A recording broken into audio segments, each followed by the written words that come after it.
You. So, hello everyone. A few people may still be coming in, but whilst they are trying to connect, I am going to go over a few bits of housekeeping and then we will get into our session. The first half of today's session will be a presentation from our guest. We are very lucky to have Sukhi back with us. And this section, particularly this first half an hour, will be recorded. After this, we will stop the recording and open the discussion for our attendees and participants to ask questions, share thoughts, any comments they want to make. This is for us to create a non-judgmental space during the discussions, bearing in mind that we will respect one another's opinions. There will be no pressure to join the conversation if you prefer just to listen. But if you do intervene, what we ask is that you anonymize any stories you share. And if anyone tells us anything that makes us concerned for a child or a vulnerable adult, we will follow our safeguarding policies and pass this information on. We will also share support services in the chat box during each session. And if you have any worries that you would like to talk to us privately about this, we are available at the end of the session. You can also email myself at vania@sundialcenter.org, that I am the safeguarding lead for Sundial. Comments made in the chat can be made to specific individuals or to the whole group. It's your choice. There is a list in the chat that you can choose from to say who can view your messages. So if you want to chat with someone in particular, you can do this. And saying this, welcome everyone. During this web cafe series, we are on our third one. We are focusing on hidden harms in the West Midlands. We are on the third one of the second series. We were very lucky to have Sukhi in the first series and to have her back for the second. We are partnering with organizations and survivor-based guests, both in the West Midlands and nationally, and we are looking at harmful practices affecting communities, particularly in the West Midlands. We're trying to share some learning around support, best practice, and working in prevention. We are very grateful to the West Midlands PCC for the funding for this series. And for today Web's Cafe, we will be joined once again by Sukhi, who will be speaking to us about faith-based abuse and its manifestations for Indian Subcontinent communities. And we all know Sukhi, but for those who may be new, Sukhi is the co-founder and chair of trustees at Sikh Women's Aid, providing strategic leadership to ensure women and children receive culturally and faith-informed support, advocacy, and crisis intervention. Sukhi is also a Domestic Homicide Review Chair, bringing a faith and cultural perspective to national safeguarding practice. Sukhi is fluent in Punjabi, Hindi, and Urdu, and works closely with Sikh and South Asian communities, Gurdwaras, and safeguarding partners to strengthen protection and support for victims and survivors.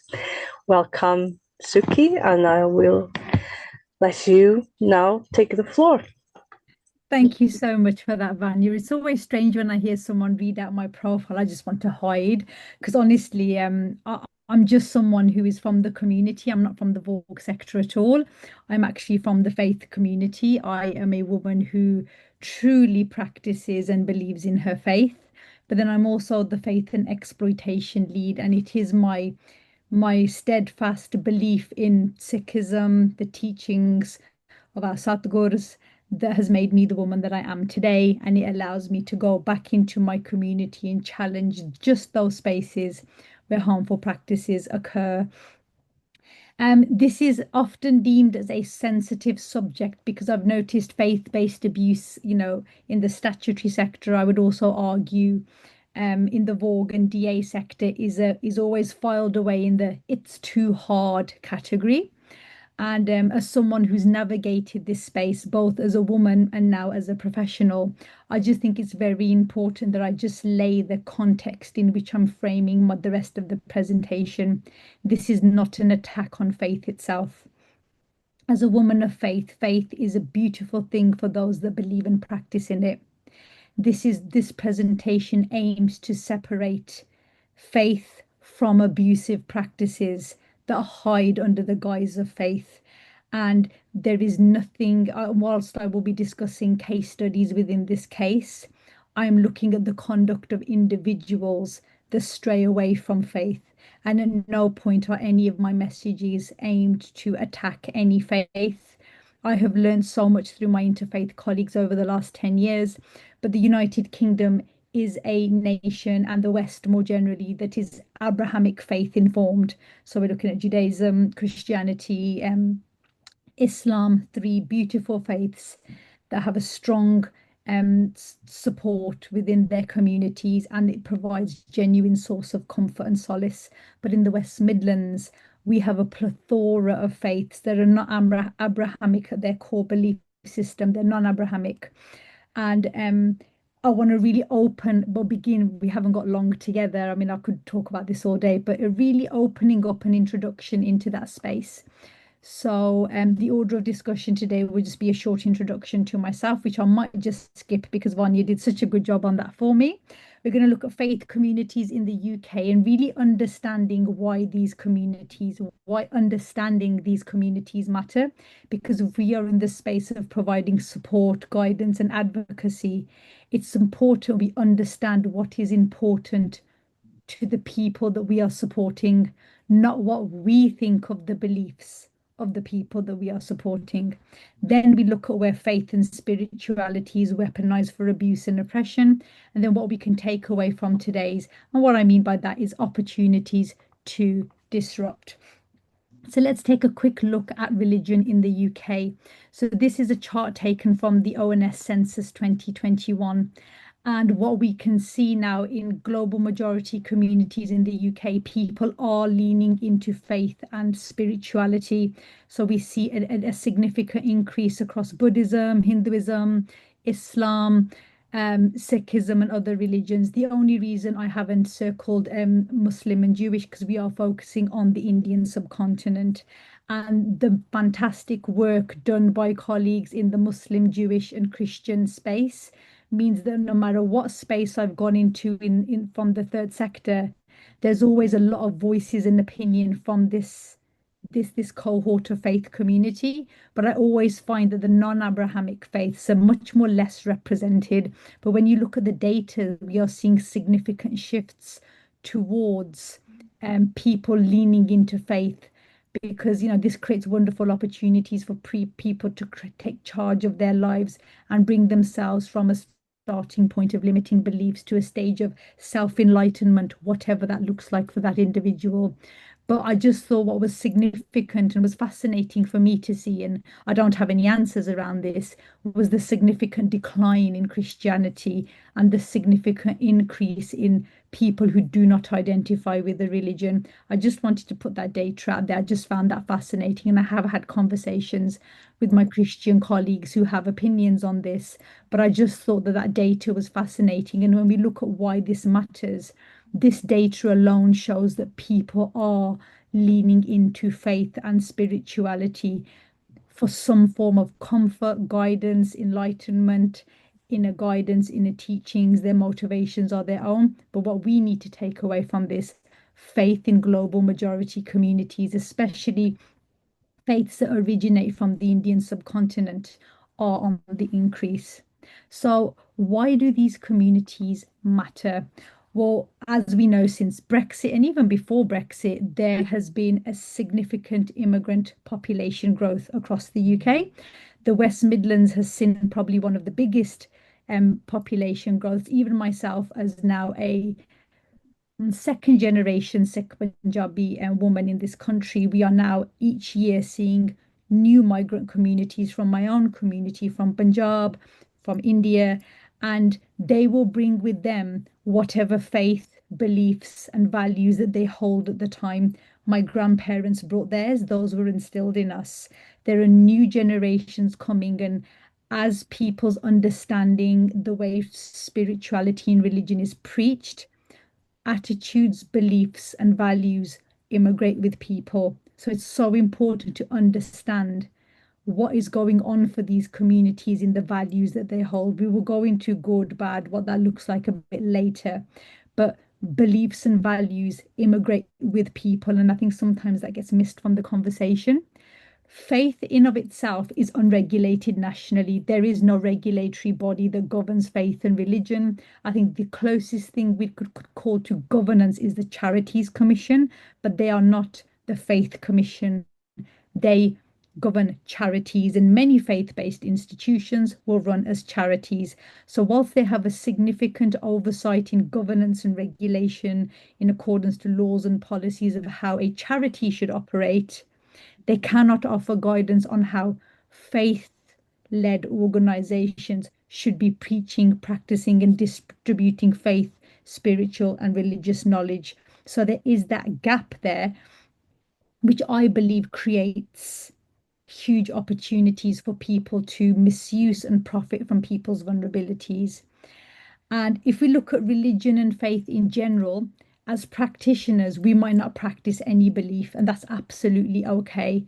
However, it's important to remember that faith and religion is one of the most weaponized topics in the West right now. But faith and religion at its core are just learnings and teachings to bring people into alignment with their higher selves. Once the higher self, free of its own perceptions of pain and suffering, has been achieved, the renewed self becomes a living example via their actions and conduct to demonstrate the effectiveness of said teachings and learnings. This is something that my own faith study across all faiths, because I don't really look for differences, I always look for commonality. And that really, for me, is a summary of what faith and religion, what it serves to do. It is about an individual's relationship with themselves. So, moving on, when we look at religion versus spirituality, so the first thing I really want to focus on is religion. So religions that predominate in Indian subcontinent community is Hinduism. That is really a Western term, because Hinduism in of itself is really a modern term, post-colonial period. Before that, it was known as Sanatana Dharma. So this is a collection and a myriad of beliefs and worship practices that has now very much been externalized in the form of idol worship rituals. But the purpose of the idol worship and rituals was always to align with an aspect of the higher self or the higher divine. Buddhism, Sikhism, Islam is also very prevalent in the Indian subcontinent, but I will not be discussing that today just because there is one, it's not a faith I practice. I feel that people could from Islam would do much more justice to this topic than I would do. So I will be focusing on kind of the non-Abrahamic faiths, because we had the set of share and core beliefs. One of the most basic ones I will touch upon is that there is no YOLO process. And what I mean by YOLO is that you live once, you die, there's a day of judgment, you go to heaven or hell, and that's it. In the non-Abrahamic faith, there is this the cycle of the soul, it is called.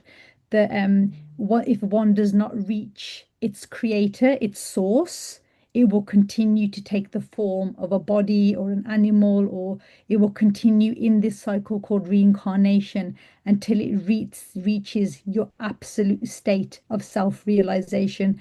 And that is realizing that the divine creator that creates everything outside of us is the same divine creator that sits in with all of us. And that is one of the commonalities, I would say, amongst Buddhism, Sikhism, and Hinduism. Sikhism goes pre-matter, like why were we born and birthed? Hinduism looks at the world, how we navigate the world through the eyes of spirituality and how we move from a state of negativity to a state of positivity to bring one into complete alignment. So, motivations and outputs. So, a person understands that the life as it is lived through the body is temporary. Everything that is born will one day die. And there is a deeper part to ourselves that operates the body. So, it's about finding the divine within, the thing that powers the body. A person understands that life as it is lived through the body is temporary. There is a source of all life and creation, and by finding and connecting with it, one can find the divine inside of themselves. So basically, what you have with Islam is we're looking at it from two perspectives. One will seek a divine from outside themselves. There's a concept of heaven, paradise, an external spiritual place of freedom. For Hinduism, Buddhism, Sikhism, it's a very internal process that the thing you are seeking is within you, and you remove all the disillusions that you are something separate from the creator itself.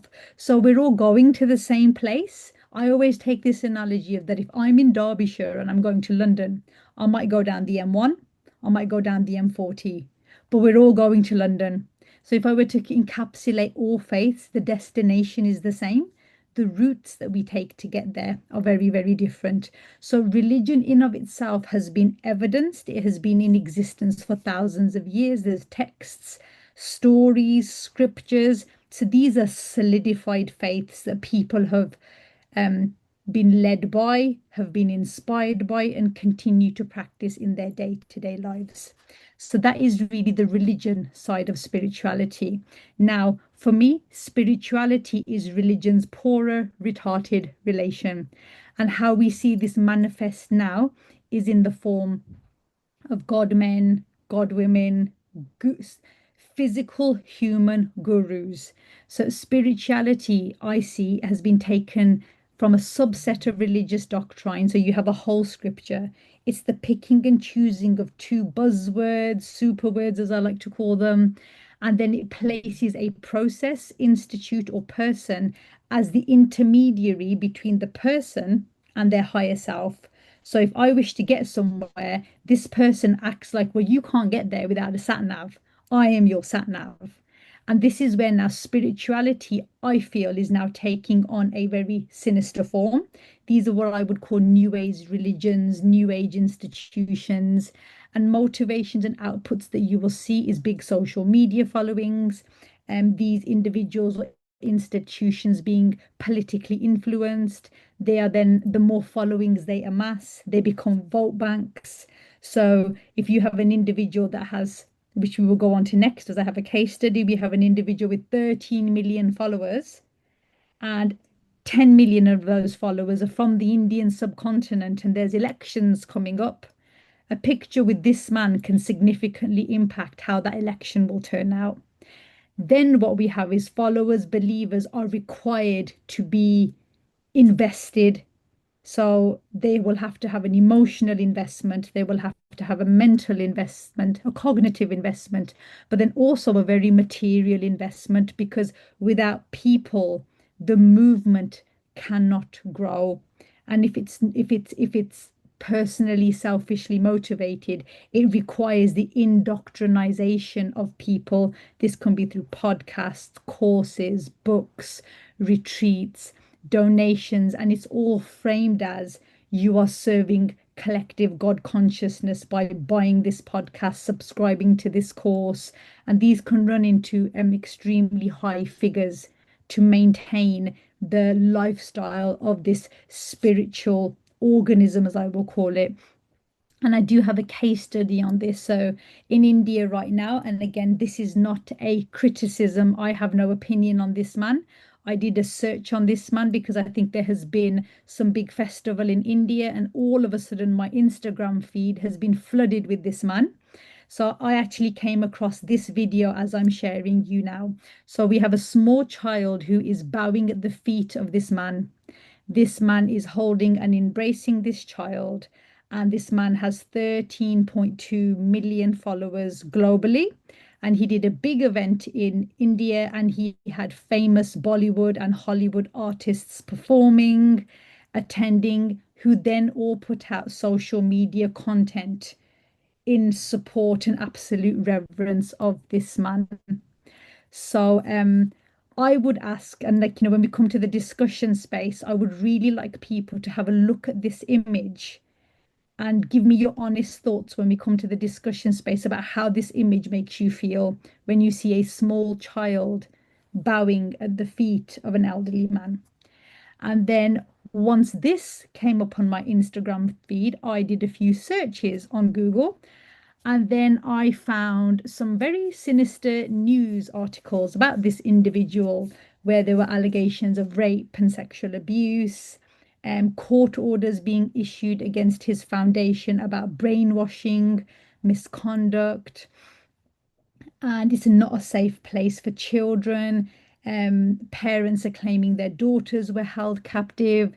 A little bit more research found that his wife died under very sinister circumstances that Sadhguru calls Maha Samadhi, which was a conscious decision to leave the body. And he did a whole documentary on how his wife voluntarily left her body. Make of that what you will. He's also been accused of exploiting followers through mandatory donations. So he encourages about I think it's about 7,000 rupees per follower to donate to charitable causes. And one of the products that he sells is a bottle of water priced at 10,000 rupees. Make of that what you will. So we've had a look at faith, we've had a look at spirituality. So when we think about what abuse in faith and spirituality looks like, it is faith-based or spiritual abuse occurs when an individual or institution uses religious doctrine, spiritual authority, sacred texts, ritual status, or claims of divine sanction to control, exploit, silence, or harm another person. And this can manifest in many ways. Religious status is weaponized. I am something different from you. I am something higher than you. I am receiving a direct message from God. And you will now listen to what I am saying because the only way you can hear this message is through me. So, this is some of the manifestations we see as Sikh Women's Aid. Scripture or theology is selectively interpreted to justify male dominance, child obedience, marital rape, forced reconciliation, and the endurance of violence. And this can be done through concepts of forgiveness, honor, karma. Karma is a very Indian subcontinent philosophy that something that you do wrong in this life will come back and you will have to repay it, the cost of that action in ongoing previous lives. Obedience, izzat, so this is about family reputation, God's will. So in Sikhism, we call this hukam. And hukam literally means as life plays out for you.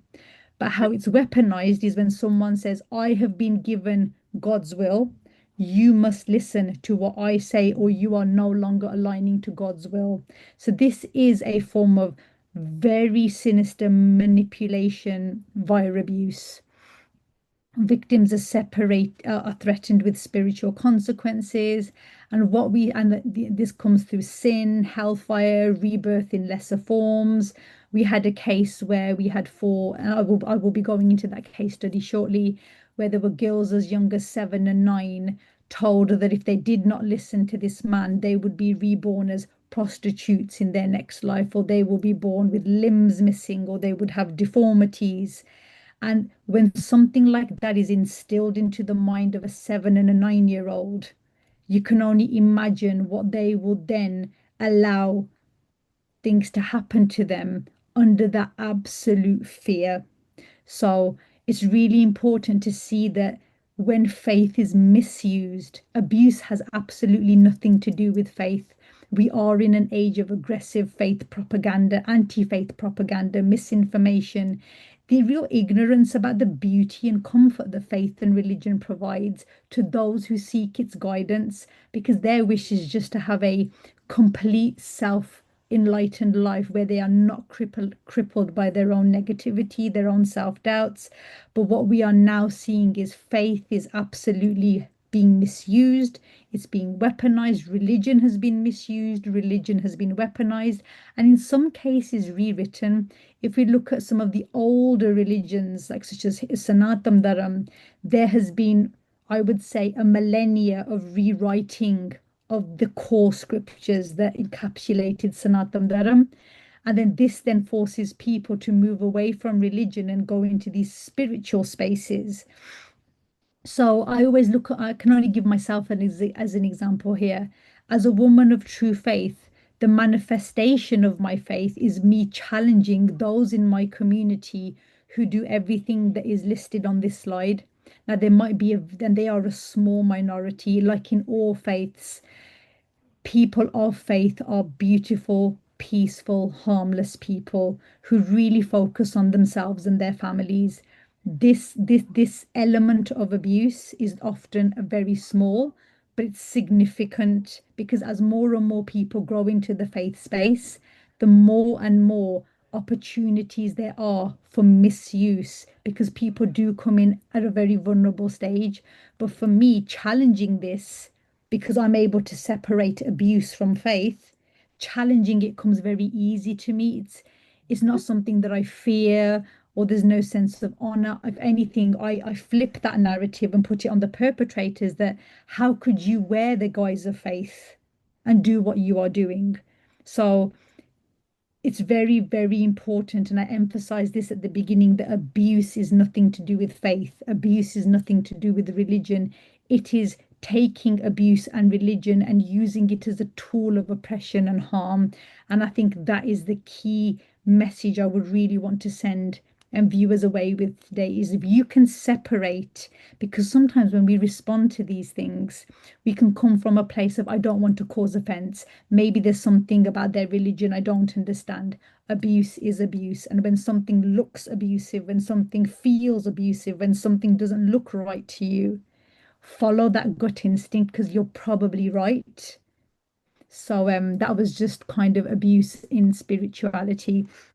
So, what has the UK response been to this? So, I'm going to read a quote here from a 2022 report by the then Minister of Faith, Colin Bloom, under the government of Rishi Sunak, who published a report, Does Government Do God?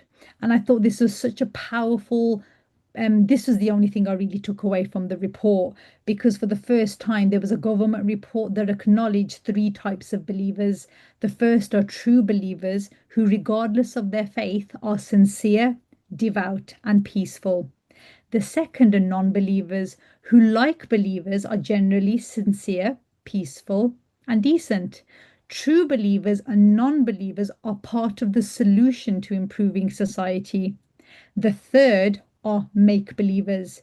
Make believers are generally the cause of most of the problems. Make believers are often motivated by ego, money, prestige, or power and abuse their permission to promote themselves or their causes, clothing themselves in religion to give them divine legitimacy. Make believers are a problem for government and the communities they claim to represent. So I just thought this was such a powerful statement to make by a government minister at the time that actually started to see and separate faith, non-faith, and abusive practices within both those spaces. Then we had the what I will always call one of the most heartbreaking inquiries ever to have come out of our times. And this was the ICSA inquiry into child sexual abuse in religious settings. And the inquiry found that child sexual abuse had occurred across most major UK religions, including Christianity, Islam, Judaism. I can absolutely put it on record that this is absolutely happening in the faith community as well. We deal with the casework of that and significant institutional failures to protect children. The inquiry heard evidence of abuse in religious organizations and settings such as church, mosques, synagogues, Sunday schools, and faith-based youth groups. So there were systemic failures. Religious institutions did not understand child protection policies. If they did have them, they were never used because the prioritization was kind of preserving the honor of the institution and then forcing shame, guilt, dishonor, and victim blaming on those who suffered Power imbalances. Religious institutions are largely male-led, holding significant authority over congregations, and this was largely abused. Organizations frequently prioritizing reputation over victims. Some perpetrators were moved into new roles without warnings. We see this in the Gurdwara community, where allegations against granthis are risen and they're quietly shipped off. I'm actually tracking 17 granthis right now who have had allegations of abuse, and they are being moved up and down the country in the United Kingdom. And when you look at the scale, the Truth Project found that 11% of all 16, well, nearly 1,700 participants reported abuse in religious context. Sikh Women's Aid own report on gender power and abuse in the Sikh Punjabi community specifically identified 8% of all of its survey respondents who had also experienced this abuse. So now I wanted to bring us to a case study of Rajinder Kalia. And this was a case that came to the High Court last year. He's an Indian origin self-styled guru. He's the head of the Siddh Baba Balaknath in Coventry, and he faced a High Court trial in London over allegations of sexual and financial abuse by former followers. 4 women had accused him of sexual abuse, including grooming them from childhood, subjecting them to repeated abuse over decades, with one claiming 1,300 incidents over that period. They alleged he used miracles such as setting water on fire, extracting blood from a lemon to establish his divine status and exert coercive control. Galia's defense denied this. Crown Prosecution Service dropped all the charges, saying that there was not enough evidence. Then it went to a civil trial, and I was actually at the civil trial for the whole 5 weeks with the 7 claimants. And it was one of the most disturbing cases I have ever witnessed. Again, I would just have you looking at some of those pictures, that a man sitting on a throne with people touching his feet to wash. These are extracts of a video where his feet are washed, his feet are kissed, and there is a real power imbalance and hierarchy. Kalia, again, has never been found guilty. He was the whole case was thrown out at the High Court, but now one of the victims has gone to the Court of Appeal to appeal the decision, and that is currently happening right now. But the one takeaway from me throughout that whole trial was he was able to describe really common sense abusive practices as divine worship, and it wasn't challenged or questioned, because the law is not set up to challenge people's belief systems. And if anything, the victims were almost made like, well, you were stupid enough to go there, if that makes sense. So that really shows that knowledge gap around Indian subcontinent manifestations of abuse. It can be similar to Abrahamic faiths, but it has its own manifestations that must be understood. So statutory and support service responses are truly culturally and trauma informed. So I'm going to skip through that and kind of just really summarizing what we're saying here. Traditions that are rooted in the Indian subcontinent, no scripture legitimizes violence against women.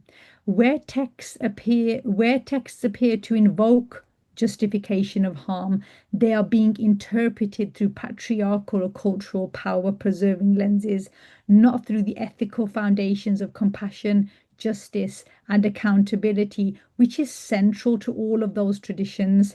The Sikh doctrine affirms the spiritual equality of women. It says that the soul does not have a gender, but it rests equally within the man and woman. Islamic prohibits oppression as a concept.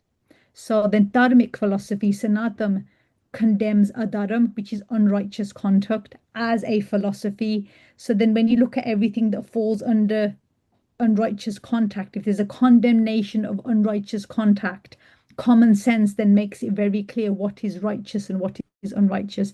Therefore, harm carried out under religious justification represents a clear deviation from not an expression of authentic faith principles, and that is where we are. I just really wanted to share some of those readings. So this is from Islam and the Quran, where it's talking about it is not lawful for you to inherit women by compulsion, do not make difficulties them. All of these center around women being a central focal point of creation and society. And then it's the same in the Sanatam text, the husband, the wife being equal halves of one substance. They are equal in every respect. Therefore, neither is one is superior or inferior to the other. A house where the woman is not respected is doomed to fail and perish. Where women are revered, the gods rejoice, but where they are not, no right bears any fruit in that house. So really, it's really centering back to what religion and faith is. It is rooted in peace, justice, and equality. And when we see anything in opposition of that, we must see that as a deviation from faith. And kind of final thoughts for me is abuse committed under the guise of faith is not a religious matter, nor it should ever be dismissed as such. It is a safeguarding matter, and in some cases, a criminal matter where serious abuse and violence has occurred and needs to be dealt with accordingly. Where spiritual or religious authority is used to control, silence, exploit, the behavior must be recognized and named and responded to as abuse, irrespective of the religious framing. No position of religious trust exempts an individual or institution from accountability under safeguarding law, under Vogue frameworks, under child protection duties, but also there is a duty on people like us from the faith community who are rooted in faith to challenge those who misuse their position. So I always end these things with some Netflix recommendations. These are three fantastic shows that really kind of encapsulates what I've tried to cover in this presentation. And I always say sometimes if you find a really good Netflix documentary or film, so all these are films, Bikram Yoga Guru Predator, that is more of a docu-series, but the other two are actual Bollywood films. So one looks at the law of talaq in Islam in India. So a woman and her husband, how he uses talaq, talaq, talaq. He says that the word divorce three times and attempts to dissolve the marriage without any recognition of the wife. Maharaja really plays into the godman culture that exists in India and what happens when the ordinary people, or the ordinary man in this case, stands up and fights to challenge such deep rooted misguided practices. So that brings me to an end to this presentation. I've probably gone a little bit over my time. I do apologize for that. Thank you for listening. And if anyone wants to stay in touch, there are our details. Well, thank you, Sukhi. That was a fantastic presentation. Thank you.